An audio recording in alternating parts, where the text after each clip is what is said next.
आपल्यासोबत कधी असं होतं का की कधी कधी आपल्याला असं वाटतं की आपण एखाद्या आपल्या जवळच्या मित्राला किंवा एखाद्या आवडत्या व्यक्तीला फोन करावा असं आपल्या डोक्यामध्ये आपल्या मनामध्ये विचार सुरू असतात की चला खूप दिवस झाले की आज ह्याच्याशी बोललो नाही किंवा चला एखादा कॉल करून काय चाललं आहे काय नाही विचारावं आपण. आणि तुम्ही असा विचार करतच असतात की त्याला कॉल करूयात किंवा चला भेटूयात किंवा समथिंग लाईक दॅट. तर आणि तुम्ही असा विचार करत असता की तुम्ही फोन घेऊन असा तुम्ही एखादा नंबर डायल करून एखाद्या मित्राला किंवा कोणा आवडत्या व्यक्तीला फोन करणार तेवढ्यातच समोरून त्याचा फोन येतो तुम्हाला. असं कधी झालं आहे का तुमच्यासोबत?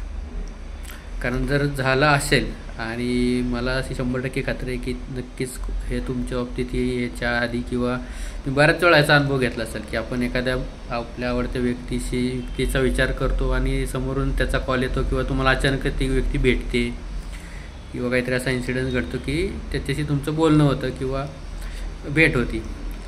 तर हे जर नक्की झालं असेल तर ह्याला आपण म्हणतो की ॲक्च्युली ह्याचा सायंटिफिक भाषेमध्ये ह्याला बोललं जाते की एक टेलिपॅथी म्हणून एक जो आहे म्हणजे की आपण जसा विचार करतो तशा फ्रिक्वेन्सी आपल्या युनिवर्समध्ये पसरल्या जातात. म्हणजे त्या आपण जसा विचार करतो समजा तुम्ही पॉझिटिव्ह करा किंवा निगेटिव्ह करा त्यावेळेस तुमच्या युनिवर्समध्ये जातात आणि त्या व्यक्तीपर्यंत तुमच्या त्या पोचलेल्या जातात. की सेम जसं तुम्ही विचार करत असतात सेम ती पण व्यक्ती जर तुमच्याबद्दल विचार करत असेल तर आयदर तुम्ही तिला कॉल करू शकता किंवा ती व्यक्ती तुम्हाला कॉल करू शकतो. ह्यालाच म्हणतात टेलिपॅथी.